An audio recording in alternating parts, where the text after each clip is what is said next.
Well,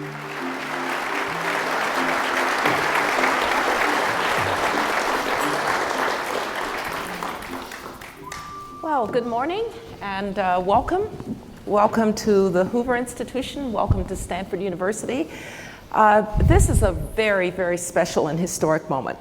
And we have together, at least for the first time publicly, the intelligence chiefs of what's called the Five Eyes. And I just have to say a word about that before I introduce them. Obviously, the Five Eyes being the United States, Australia, New Zealand, the UK, and Canada.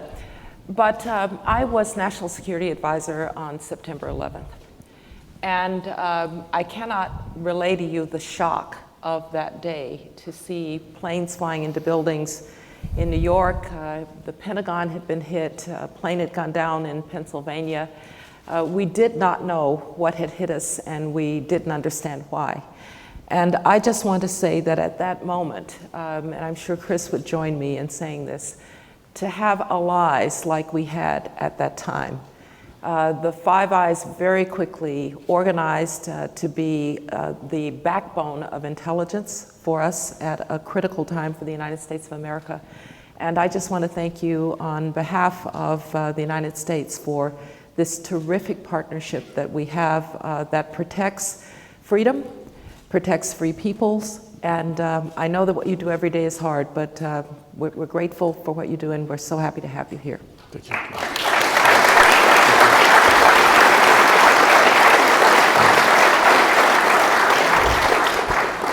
So here at Hoover, we are very proud of the fact that we take on hard problems. We try to bring the best data-driven evidence and research to understanding those hard problems. When our founder, Herbert Hoover, thought about what we would do, he talked about improving the human condition. But he talked about it in terms of improving it in terms of values of private enterprise, of individual liberty, of limited government. In other words, he believed that democracies were at the core of improving the human condition. And as I said, these gentlemen represent, if you will, the eyes and ears of democracy to protect ourselves. And so we're going to have a conversation today about those issues of protection, but also protection of what? Protection of innovation, protection of technological progress, the partnerships that need to be developed with places like ours here at Stanford, where a lot of that technological innovation is taking place. And we'll talk about how adversaries wish to take advantage of the openness of our societies, but how in countering them, we have to remember that we are indeed open societies, and that's what makes us different from our adversaries. I'm going to start by asking our colleagues on the stage to just introduce themselves and maybe just a word about who they are and how they got to where they are, and then I'm going to do a little round robin of questions, so we'll start at the end. Thank you so much. It's Mike Burgess. I'm the Director General of Security, that is Australia's security service. I'm an electronics engineer that somehow found himself in charge of Australia's security service with no deliberate intent. I've had a background in the private sector and government, principally signals intelligence, but for the last 4 years, I've been the head of Australia's security service. It's great to be here. Bonjour, my name is David Vigneault. I'm the Director of the Canadian Security Intelligence Service. Thank you very much, Dr. Rice, for the invitation. We are here because of a very important topic, but in terms of how we each got into our job, you know, the ability to do something every day to protect your citizens, that's been the driving force. I've had a chance to work in intelligence, national security, and defense throughout my career, and making a difference every day is getting us out of bed in the morning, so thank you for being here. Kia ora koutou. My name is Andrew Hampton. I'm the Director General of the New Zealand Security Intelligence Service. Prior to this role, I headed up for 7 years the GCSB, the Government Communication Security Bureau, which is our signal intelligence and cybersecurity agency. And prior to that, I've worked across government. I too am very pleased to be part of this event today. One of the key things about national security is it's a team sport. It requires people working together, the strong partnership we have across the Five Eyes, but also the partnerships we have across the economy, and I look forward to talking about that more. Thank you. I'm Ken McCallum, the Director General of MI5, the British Security Service. I've spent 27 years in MI5 keeping the UK safe. Along the way, I have gained experience in other parts of government, but essentially I am a career spook, having grown up in operational roles in the organisation, running human sources, that kind of classic fieldcraft, and latterly, obviously, in more leadership level positions. Chris, and this is our FBI Director, Christopher Wray.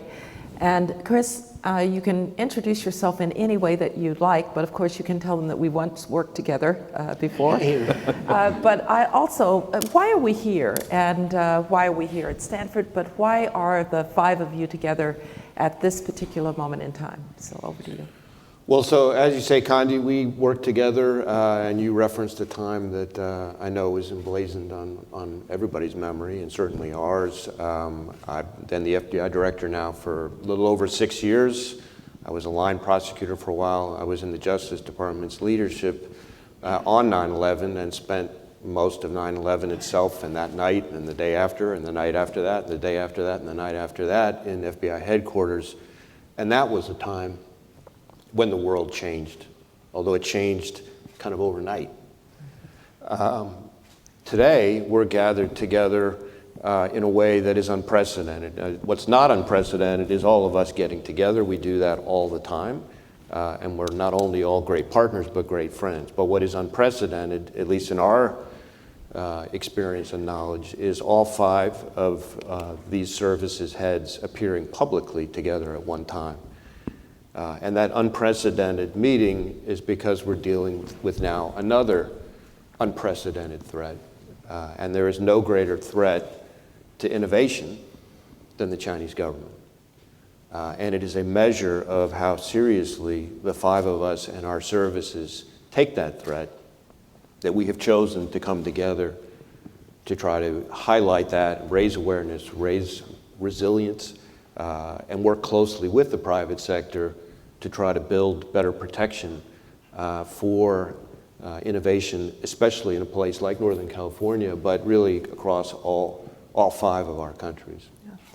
Let's start with the threats to innovation, and I'd like to eventually come back to some of the opportunities that we have, but let's start with how you do see the threats from the People's Republic of China, and by the way, there are other adversaries as well who would be on that dock. I would suspect that the Russian Federation might be a country of concern, not to mention others like the Iranians and others. It's not just as if China is the only country that's after our innovation, but they've been a particular concern and a particular challenge in some particular ways.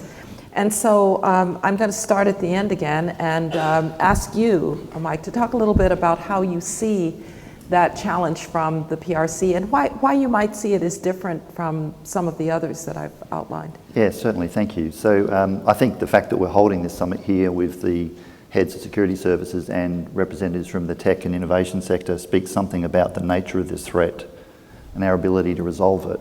And it's important to start that conversation about how we see China and maybe others in the context of, I recognise up front that all nations spy.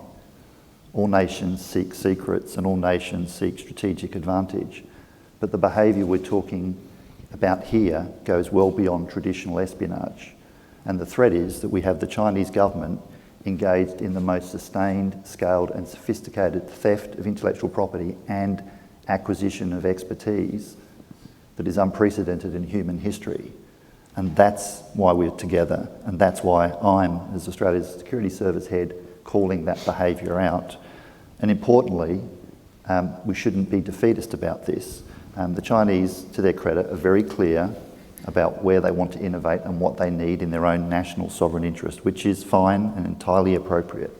The problem with that is they're engaged in wholesale intellectual property theft and the acquisition of expertise through means which is exploiting our open and collaborative DNA used against us, because it's when that expertise is linked with the intellectual property stolen that the harm is amplified, and that threat really does need to be drawn out, awareness raised, so together we can all do something about it. Would others like to comment on this particular point, which is how the PRC goes about this? And by the way, they haven't been exactly quiet about their desire to challenge the United States in terms of technological superiority. Xi Jinping actually gave a speech in which he said that China will surpass the United States in AI and in quantum and in others. So they haven't been quiet about that. So how do you think, you said they're exploiting our openness, but they also are pretty well organized. Is that part of the story as well? I mean, I think the challenge that they present is both scale and breadth. So scale in terms of, for example, cyber intrusions as part of their means to steal intellectual property. They have a bigger hacking program than that of every other major nation combined. Combine that with human intelligence operations, which include not just traditional spies engaged in stealing trade secrets from private businesses and research institutions, but also tasking all sorts of non-traditional collectors and recruiting insiders inside businesses and other institutions. And then layered on top of that, in the private sector in particular, seemingly innocuous joint ventures, investments, other kinds of transactions which are designed to facilitate or enable the threat. So part of what makes it so challenging is all of those tools deployed in tandem at a scale that the likes of which we've never seen. Yeah. So on the question, again, I'm going to just stay with China for a moment because they've identified it as the sort of biggest issue out there. Why might they be right about what they're trying to do? And then I'll get to the converse there. Why might they be wrong? So why might they be right about what they're trying to do? Like to talk about that? Now that's a big and interesting question. As Mike said a moment ago, we shouldn't be necessarily sort of foaming with moral outrage that states look to gain advantage, but our job is to look to protect what we see as the crucial advantages that our democratic nations enjoy today. Emerging technologies have such potential to change our world in quite fundamental ways that I think we should all care about where that power, flows and goes. If you are working at the cutting edge of technology today, you might not be interested in geopolitics, but geopolitics is certainly interested in you. And so my organization, MI5, has for many years obviously worked to protect government secrets, military secrets. We've worked for generations to protect our national critical infrastructure. But these days, as Chris has been saying, the things that need protecting are way wider than that. It is no longer about government and a small number of large companies. It is about raw research taking place in universities just like Stanford. It's about promising startup companies. It's about innovative spin-outs doing interesting things off the back of research taking place in our universities. And so lots of people who perfectly understandably may not previously have thought that national security had anything to do with them do need to think about this in a new way. So that's why we are seeking to work in a different form of partnership and reach lots of people across our nations who haven't previously had to think in these terms. Yeah.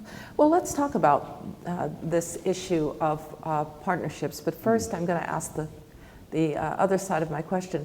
So they might be right because it sounds what my friends at the Pentagon used to call a target-rich environment. In other words, there are lots of ways that they could access this technology. There are lots of ways that they could steal IP. Obviously, there are people who do joint ventures, there's university research, there's all of that. But there is also a question of, will they be good at it? Are they going to get this right? And what you're saying, is they'll be good at it unless we have a response to it. So let's talk about what that response might be, because I think one of the concerns is that the response can't be one that compromises our ability to innovate. And our ability to innovate is also very much driven by our creativity, which is driven by our openness. So how do we think about challenge? How do we think about dealing with this challenge when we don't want to look like China in doing it? Yeah. Yes. So Andrew. New Zealand has a very open economy. We are a trading nation. Our tech sector is now our second biggest export earner, and key to driving that growth in our tech sector has been innovation, has been an ability, a keenness to collaborate with others, both for research purposes, also for investment. And that's a really, really good thing. The challenges with it, though, is that openness, as we've already touched on, presents a range of threats. So key part of how we need to respond to that is firstly being able to raise awareness about the nature of the threat. So my agency a couple of weeks ago released our annual threat assessment, which looked at the full spectrum of threats facing New Zealand, but one that we identified and called out was this threat of foreign interference, threat of espionage, including cyber-enabled espionage, and identified some of the countries who were doing that, including the People's Republic of China. But it's all very well to say, well, look, there's this big scary problem there. What do you actually do about it? And key to that has been able to share best practice. How do you go about mitigating those threats? And between our agencies, we've got a lot of knowledge, and one of the things that is a feature of this summit is releasing some principles to help better inform innovators around the types of threats we face and what they can do about it. But that's only half of the equation. The other part of it is organisations like ours engaging with the private sector, because not only will you be seeing things that we don't see, you'll have ideas on how to mitigate it. So for us, the key thing is awareness, having your eyes open, and being able to share that best practice to manage the threat.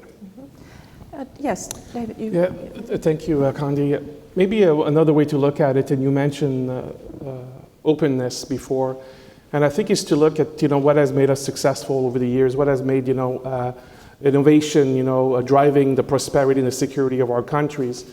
And I think what we're trying to do is to be very clear-eyed about that, making sure we protect that advantage of openness, making sure that our universities, our research centers continue to operate, attract the talent from everywhere and anywhere around the world, including from China. But we also need to understand that, unfortunately, the rules of engagement, the rules of the games have changed. We see the PRC, the Chinese Communist Party, passing legislation to force any person of Chinese origin anywhere in the world to support their intelligence service.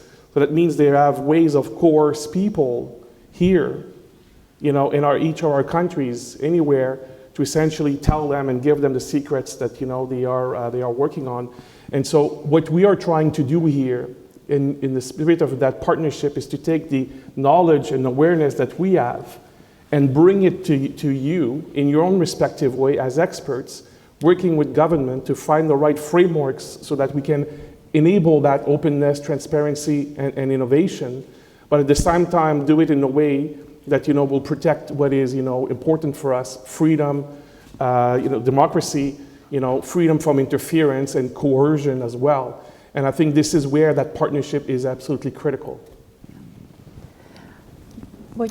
Yes, go ahead. So I think that Andrew and David have put it rather well. For us in the UK, the centre of our approach is partnership.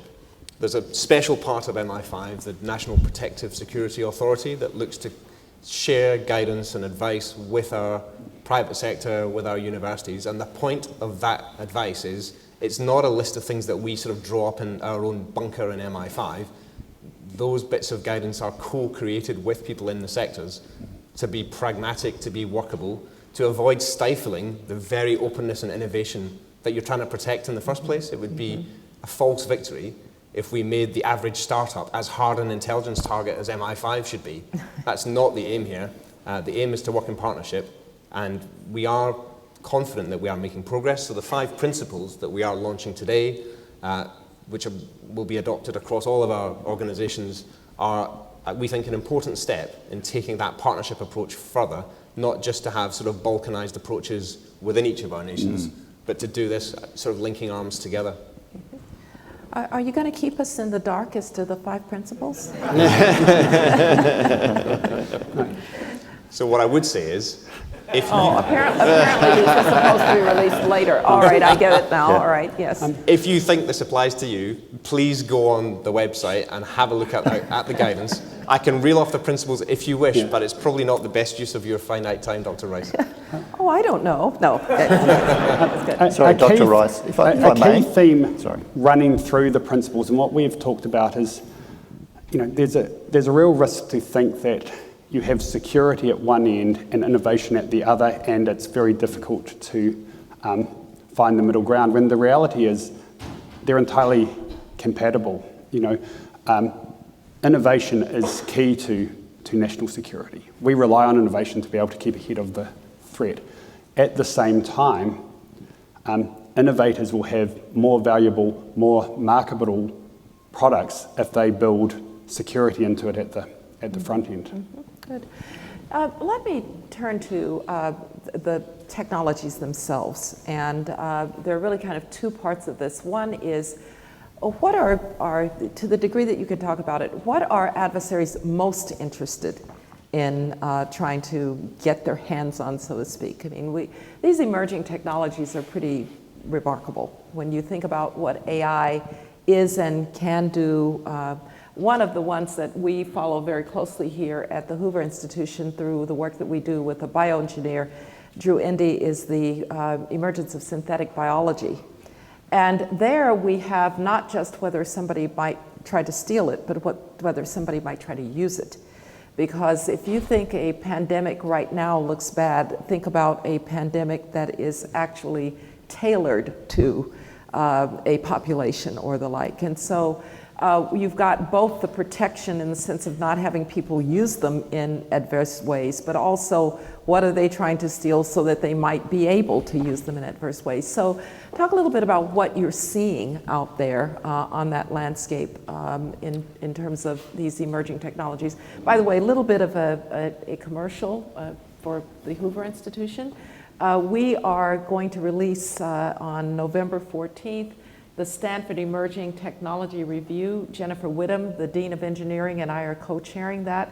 It's Hoover's opportunity to work with our scientists and engineers to identify where these emerging technologies are going, AI, nano, quantum, space, and to then make that available to policymakers so that when you give these briefings, perhaps they'll understand a little bit better what it is you're talking about, because I won't speak for the other capitals, but I do know in Washington people have learned to spell AI now.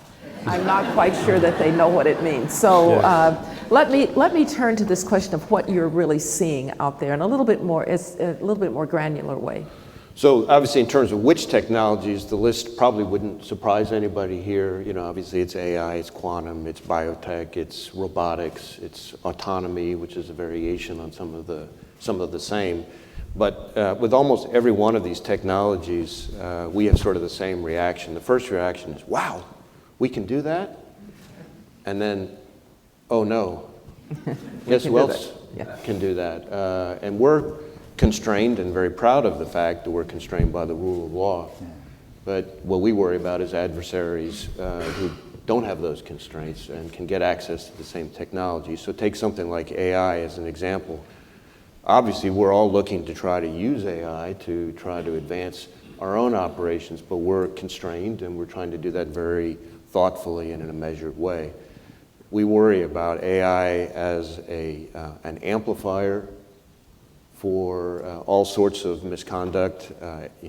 Right now, where it's most dangerous is essentially taking junior varsity bad actors and bringing them to the varsity level. But in fairly short order, we're going to be seeing AI taking the varsity level athletes and taking them to a whole nother level of dangerousness. But you could use AI now to find vulnerabilities that can be exploited, AI to write code to exploit those vulnerabilities, AI to conduct more sophisticated spear phishing efforts, which the Chinese, among others, use very actively, AI to enhance things like virtual kidnappings, where parents get a call and they think their child's been kidnapped, but now AI can mimic your child's voice, so it sounds even more credible. Those are just a few examples. We're also worried about the theft of AI, because America leads the world in AI technology, and so the Chinese are keenly interested in stealing our AI. And so then when you come back to China, it's sort of the convergence of those two things together, the theft with then the ability to misuse it. And in their case, AI, since they have stolen more personal and corporate data than any other nation by orders of magnitude, if you think about what AI can do to help leverage that data, to take what's already the largest hacking program in the world by a country mile and make it that much more effective, that's what we were. Yeah, more data, training the model on more data. Yeah, do you want to go at this, Ken? So when it comes to AI use by our adversaries, I think there's a limited extent to which I want to give good ideas to bad people, but as Chris has reflected there is real concern amongst our organizations that AI over time, and potentially sooner than we might think, will give various of our adversaries, both sophisticated adversaries and less sophisticated adversaries, new ideas, new access to dangerous knowledge. Coming back to something you mentioned towards the start of our conversation, the flip side, of course, is that used ethically, lawfully, intelligently, AI can help organizations like ours protect our societies. In MI5, for example, just to use an example that's not right at the cutting edge but just gives a flavor, we collect thousands and thousands of hours of audio data in lots of interesting places every week, every month. I won't get into, you can imagine the tiny microphones that we might plant lawfully in certain locations to achieve that. But what that means is we end up with a lot of audio product that we need quickly to translate into knowledge that is searchable. And the best means of doing that is to have AI scan across the material that you have, translate it into the language that you need to analyze it in, and rapidly pick out the things that might be clues to activity of concern. So all of these technologies, even in our particular domain, present real opportunities as well as risks. Yeah, I think that's really always the case. You've got opportunity, you've got risk, and we're going to talk more about the mitigating the risk, but I want to go more to the opportunity side since you've raised it. One of the criticisms of government, not just intelligence, but of government in general, is that it is not fully exploiting the emerging technologies on behalf of our democracies because, I could make the list. Bureaucracies are slow to adapt. Procurement processes are really very, very difficult. If you're a young company sitting out here in Silicon Valley and you don't have an army of lobbyists to go and sell your product, you really can't deal with 18-month requests for proposals. And so, in fact, agencies like yours or agencies, certainly the Pentagon, are missing the opportunity to do what you just said, Ken, which is to take what's out there, maybe even take it off the shelf, and use it to good purposes. So while we're thinking about how to keep the Chinese from stealing, are we fully exploiting our own technological advantage? I'll tell you just a quick little story. We're talking about the sad events in the Middle East these days. But as you know, small satellites are making a huge difference now in coverage, all out of the private sector. What it takes our NRO, our National Reconnaissance Organization, to build a satellite is kind of like building the Great Pyramids. Now, when you think about that, think about me as National Security Advisor when I was actually trying to get the Israelis to stop building settlements outward. And had I been waiting for overhead imagery from the intelligence community to do that, I might have been waiting for a long time. Instead, I was doing what was called Google Earth. So I would point and say, it looks like to me that's going sideways. So using these technologies that can be very valuable How do you think about that? You've mentioned that MI5 is trying to do this. How about others on this? Do you want to start, and we'll come back this way, sure. Mike, and then David, and then So Andrew. firstly, I think, yes, you've raised a great challenge to us in this line of business and in government, of the challenge of how do you use the best of what's out there and how do you move quickly like the private sector does. I think that's one of the great strengths of innovation and tech sector. We do move quickly, and it's brilliant to see. And we do, like our colleagues here, look for the opportunity, and we will use AI. But can I just throw a different perspective on you? Because your challenge is absolutely right. Remember, we're security services. We're subject to the rule of law, and we live in a democracy that we're trying to protect. We also have to consider, if we just massively engage rapidly on new ideas, our license to operate might be questioned. Because you might go to, I'm sorry, it's great that gives my organisation the ability to quickly find a threat to security. Now, we will do that proportionately, but others in our society would rightly go, hang on, you're going to do facial biometrics on everyone in the country at any moment in time, because it would make our job easier. I'm not suggesting we do that. I'm not asking to do that. But you can see how we have to counter that in terms of our licence to operate. But of course, we do look for the opportunity, and actually we are. I mean, I've created in my organisation an Office of Future Technical Advisor to me, and we are challenging ourselves, because one of the most popular phrasings, my own workforce, because they're great people, well trained to do great work every day, is that's not how we do it. We're trying to disrupt ourselves by rapidly adapting bright ideas from the private sector, applying to our mission, but in a way that's considerate of our licence to operate and the fact that we have to be proportionate to the threats we face, and everything we have to do is lawful. Yes. Yeah, I do. I totally agree with Mike's point.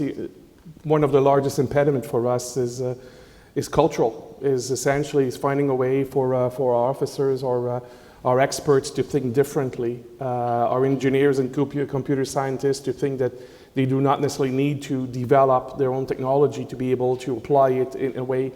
Because there are the innovation and the pace at which the private sector will innovate will never be able to do that. The question is, how can we legally, safely operate, with these technologies in our environment, with the oversight, that we have and so on. But that cultural reticence from our organization is something we need to break.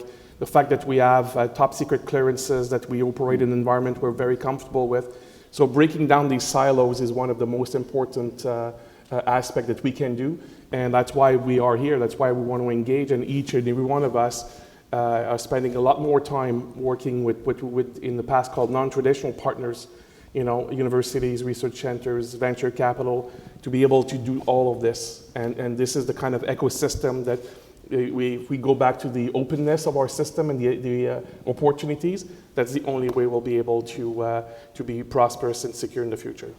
David, you had with you folks from the private sector when we had dinner last night.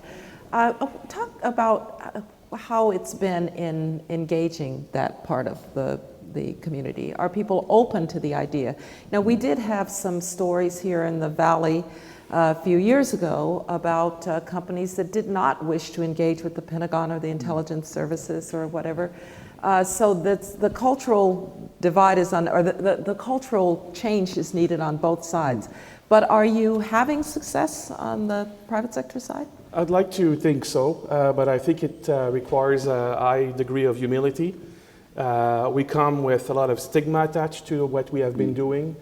We come with, after 9/11, there are a number of practices that have been put in place in each of our organizations that may not, have tested with the passage of time, have, resulted in the kind of outcomes we wanted. But we need to overcome that, and I think, one of the best way is, to engage in a very personal way. So we have been, engaging with our business community. And when, 5-6 years ago, when, every analyst would continue to say that, that investment in China was absolutely the way to go. You would go to Bay Street or Wall Street, and that was the thing to do. And we would come from the intelligence community and say, well, wait a second, there is this new legislation, there is these practices. But again, we need to go out of our way to give concrete examples because it's not enough to cry wolf. We need to be able to engage, and unfortunately, or fortunately, depends how you look at it, but the PRC has been, and Xi Jinping has been the best advocate for all of us to do more of what we do, because they've been so bold about what they're doing, how they have been stealing, intellectual property, how they have interfered in our democratic processes, how they have been, engaging on campuses of all places to interfere. So I think, the job has been done to a large extent also by the PRC to show what the threat was. And, we have not talked too much about other actors, but it's the exact same thing with Russia, for example, now. Post-invasion of Ukraine, everybody's put a lot of sanctions on them. One of the things we try to do with the private sector is to say, be on the lookout, because now what they cannot do through the front door, they're going to do it through the back door. So front companies, agents, that are going to be cutting out, from different countries to get the technology. We had, I'll finish on that, we had a very difficult discussion with a business leader in Canada where we essentially were able to show that person that, we had discovered, working with our Ukrainian partners, that some of components of high-tech guidance, had been used in Russian drones to kill Ukrainians. And absolutely unbeknownst to that business leader. And so that engagement, us taking that information, finding the right way of having classified information, share with those individuals, a tangible example like that goes a long way. Yeah, good. Andrew, yeah. Both in my current role, but also in my 7 years in the cybersecurity and signal intelligence agency, I've seen significant changes on both sides, both on the agency side and on the private sector side in terms of engagement around national security issues. Agencies like ours do need to show that we have something of value to offer, and often that is knowledge about the threats, the sharing of the best practice that we have talked about. It's also us being open to different ideas and different ways of doing our jobs than we traditionally have. So, when I started in the business, there was a big focus on we had to build everything ourselves. Increasingly, we're now using open source products or products that we get from the private sector. In the area of regulation, gone are the days where agencies like ours can prescribe to private sector, the steps that they need to take to manage their risks. It's more focused on, well, what is the outcome that we're all trying to achieve and how can we work together? But when you get the balance right, agencies like ours bringing our national security expertise to the table in the private sector with their scale and impact, when it works well, it is really impressive. In New Zealand, our cybersecurity agency has entered into a series of partnerships with a range of managed service providers and network operators where we provide them in real time with cyber threat feeds, which they then scale out to all of their customers. They provide a reach that we never would be able to. It's an example of security by design. That's what we want to do, because national security, it has to be a team sport. It can't be left up to agencies like ours. Absolutely. Yeah, Chris? Post 9/11, everybody talked about a paradigm shift in terms of how we approached security. And I think that we are now in the midst of a paradigm shift in the way in which services, agencies like ours, engage with the private sector.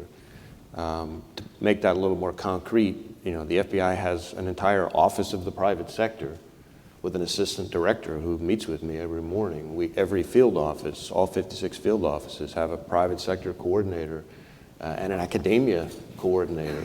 Our cyber squads are out constantly engaging, sharing information with companies to try to help them better not only harden their infrastructure, but often some of the more sophisticated companies are now working with us to conduct joint operations to disrupt adversaries. And along the way, the conversation has started flowing more and more in both directions. So to your point about opportunities for innovation, we're coming in with the mindset of we're here to help you and how to help you protect yourself.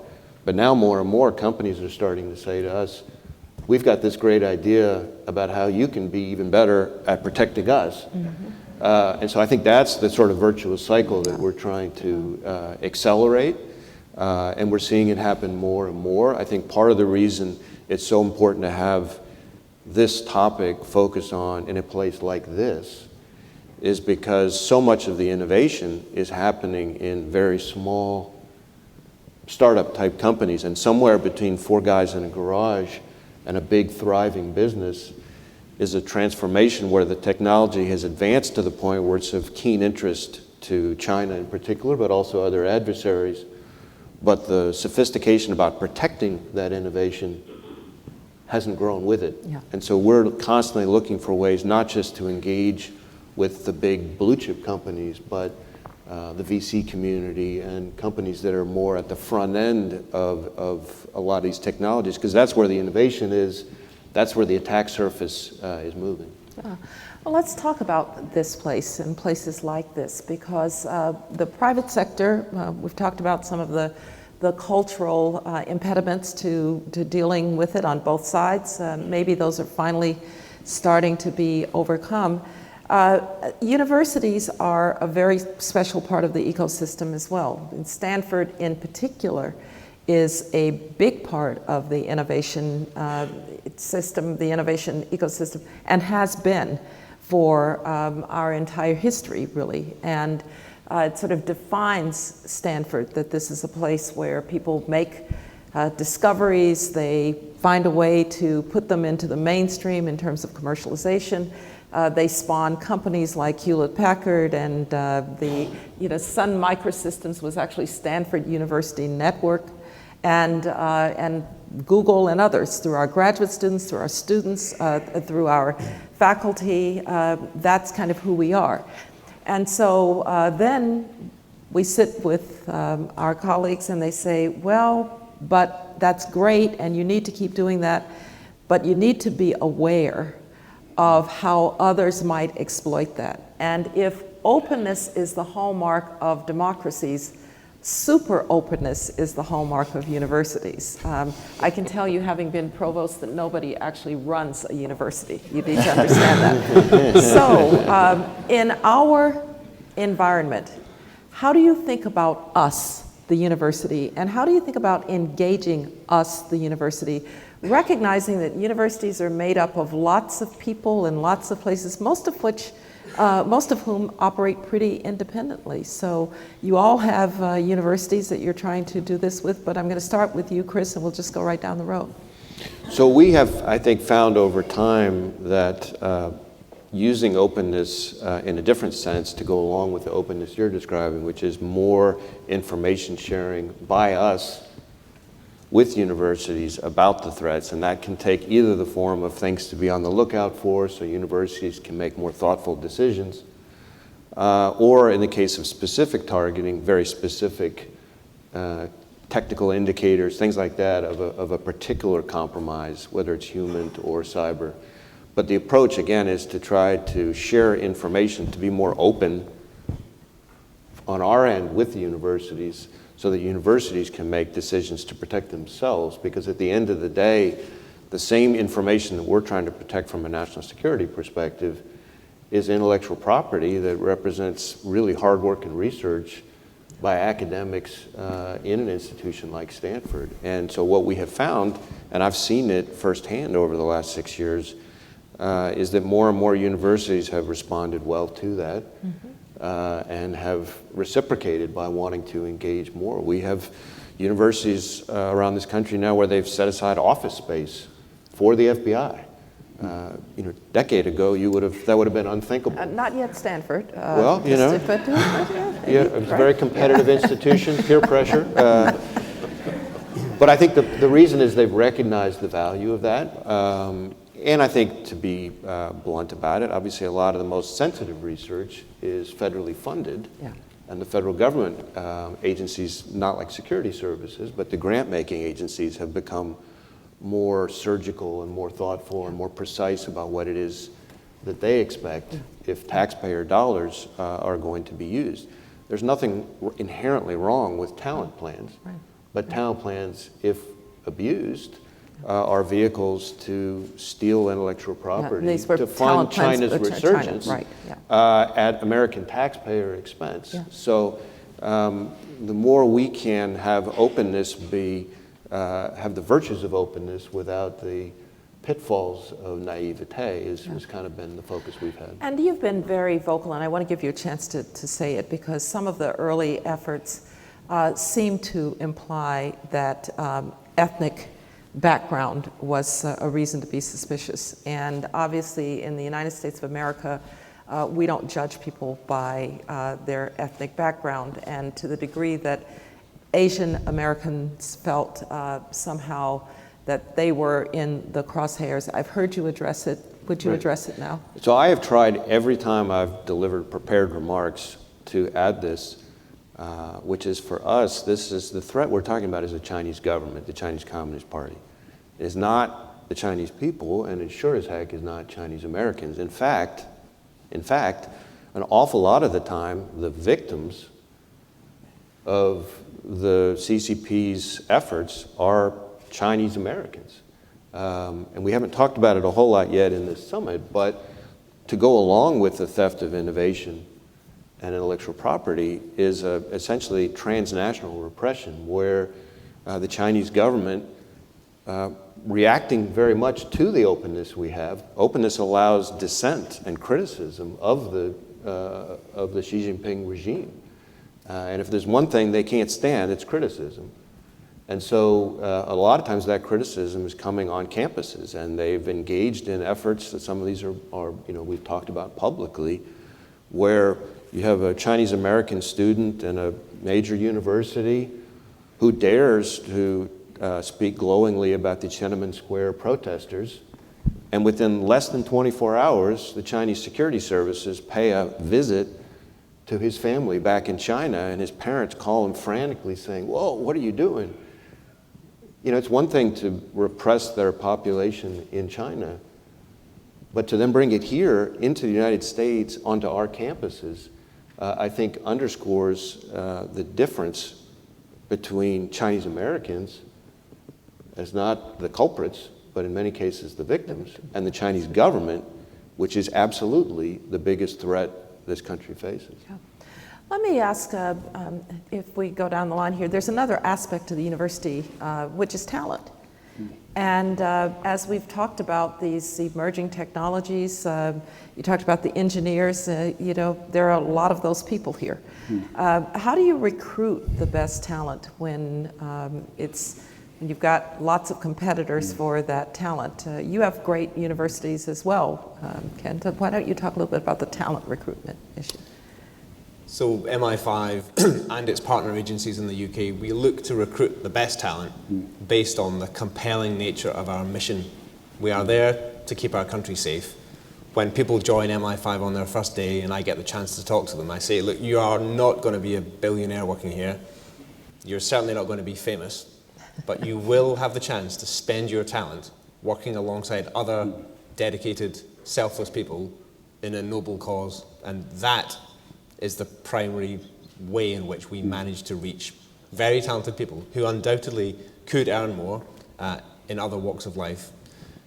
But we do succeed in managing to recruit and retain some really capable, talented people, and it's a pleasure for me to have a moment here to pay tribute to them, alongside which we also work in close partnership with talented people in other contexts, in universities, in startups, in larger companies, because we don't always need to have all of the talent sort of locked into our permanent workforce.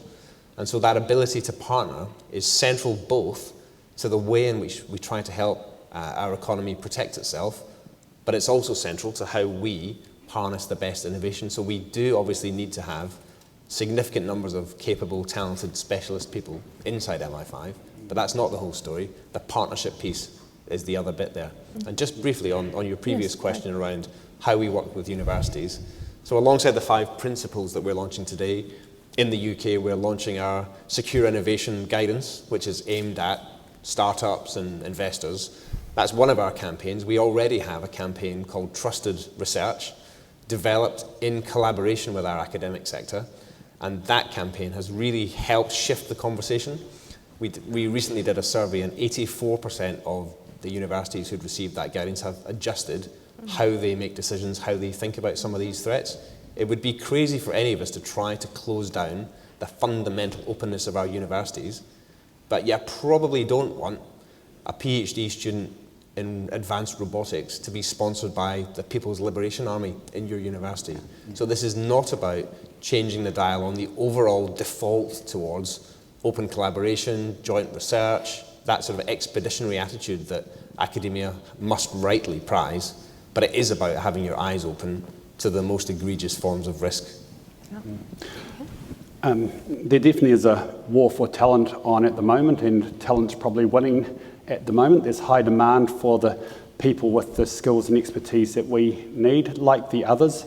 We have had quite a bit of success in attracting great people to come and work for our agencies, and partly that is because of the mission. You know, we've had to pay our people more to be more competitive. But there's another aspect of talent which is really fundamental to the New Zealand agencies, and I think to the Five Eyes agencies as well, as having a workforce that better reflects the communities that we serve. So our workforce is looking less and less like me and more like the diverse country that New Zealand is. Now that's fundamental for a few reasons. Firstly, we want the best people from any ethnic background to come and work for us. Secondly, we want to have the diversity of thought that comes with those different backgrounds, those different experiences. Third one, though, is it's fundamental to public trust and confidence, which we've talked about. For agencies like ours who operate mainly in secret, who have intrusive but authorised powers, the public doesn't always get to see everything we do, so they need to be satisfied that the people inside the organisations broadly reflect their values. So, you know, we've been doing a range of things like scholarships, grad programs, and the like to really both grow a diverse workforce, but just as importantly, an inclusive workplace where that difference is valued. And I think that's another one of the strengths that our Five Eyes agencies have compared to some of the countries we're concerned about. You know, when it comes to recruiting, I would say three things. You know, mission, challenge, and variety. So mission, you know, our mission is to protect the American people and uphold the Constitution, and I will stack that mission up against any companies or universities, quite frankly, anywhere in the world. Challenge, in working for the FBI, you get to go up against the most sophisticated adversaries, the PLA, the MSS, the FSB, child predators, cartels, and you get to do things to those adversaries that if you tried to do them in the private sector are probably illegal. So those who embrace challenge, I think, are attracted to the mission. And then the third is just the sheer variety. You can reinvent yourself, you know, 100 times over in the course of a career in the FBI. And I think all those things combined help make up for the fact that we can't pay nearly as well. Yeah, right. So maybe to go back to your initial question, Condi, about do we engage with universities. I remember my first meeting probably 5-6 years ago with the principals of the largest Canadian research universities. And it was a very one-way kind of engagement. People were very, very uncomfortable with the discussion, you know, not that much back and forth. But as soon as the meeting finished, you know, literally each and every one of them wanted to have a one-on-one discussion because they knew the issues they were dealing with. They had a very sophisticated understanding of some of the challenges, except they were not comfortable talking about them. And when we talk about genuine engagement, you know, it's been, you know, then you continue, you engage to the point now that, you know, it's them asking us, you know, how can we work together? And one of the concrete ways in which we have done that in Canada is, you know, through the engagement and the intelligence service providing information to government. You know, we now have new security guidelines for granting councils. So we're not telling people who they should hire or not hire, but we tell them, you know, if you're working for one of those 7 universities in the PRC associated with the People's Liberation Army, you know, again, it's probably not a good idea if you're working in cutting edge, you know, technology in the university. Because what we have seen, and in this way, China has been very transparent, is that, you know, their legislation, they are telling the world what they are. They also have been clear about the fact that, so Xi Jinping is chairing the commission that integrates military and civilian technology together for the advantage of having the PLA surpass, the United States, military and all of the Western military in terms of technology and capabilities. That's a stated goal.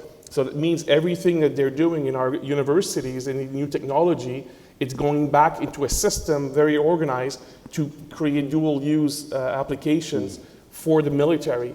So that's why I think, working in partnerships, we will not want to tell people what they should do or should not do, but we want to give them as much clarity as possible. And I think this is, when we think we get it right, we know we're going to have to come back at it again in an iterative process.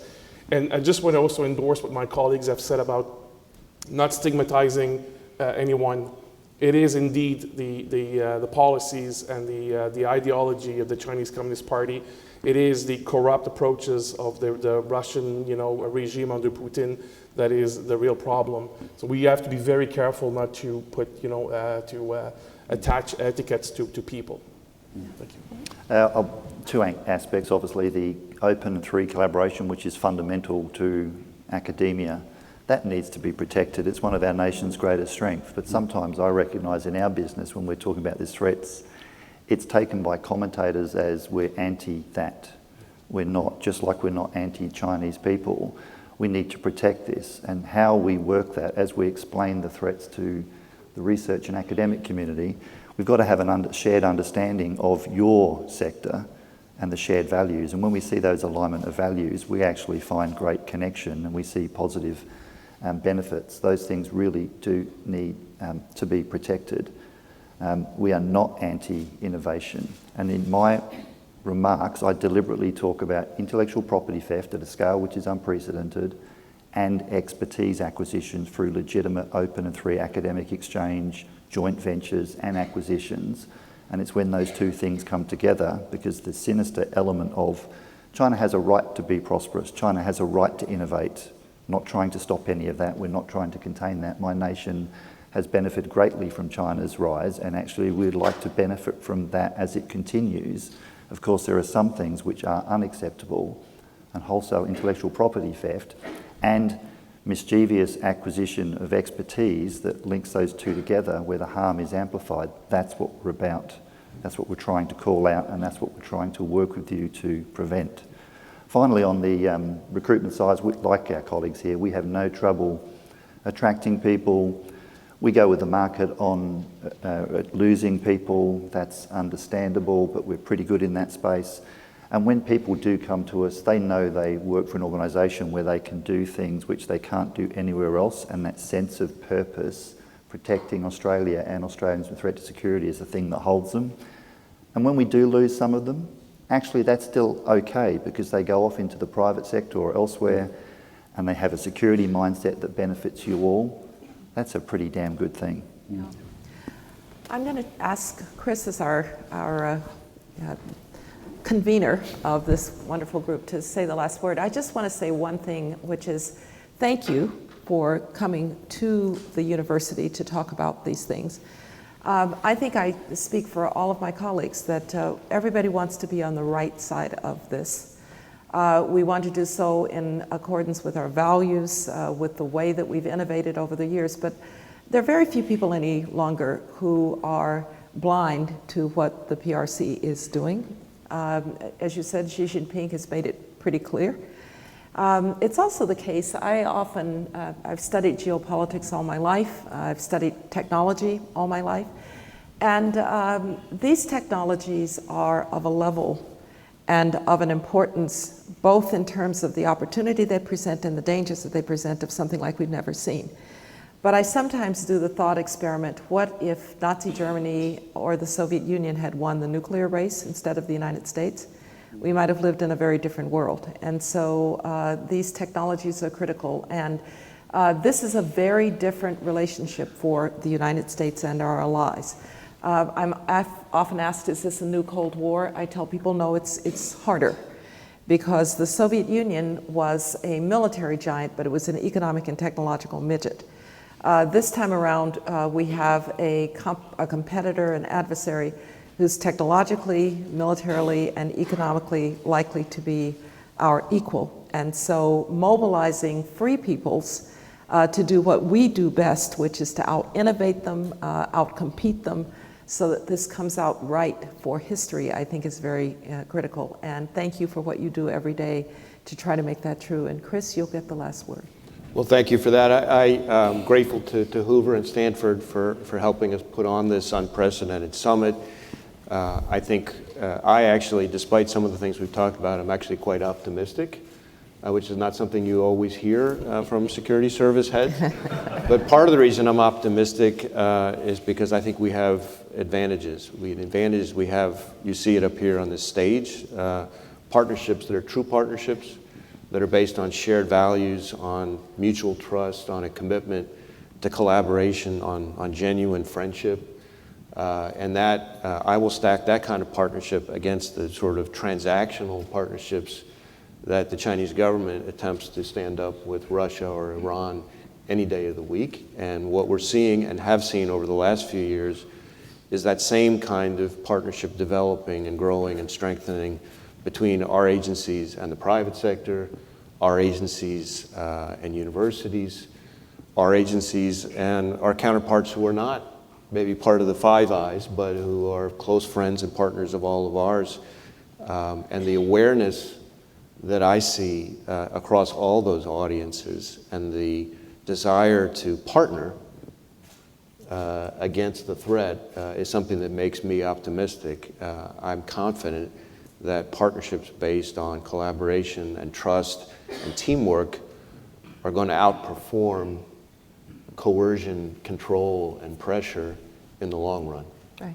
Well, thank you very much, and please join me in thanking our guests for a great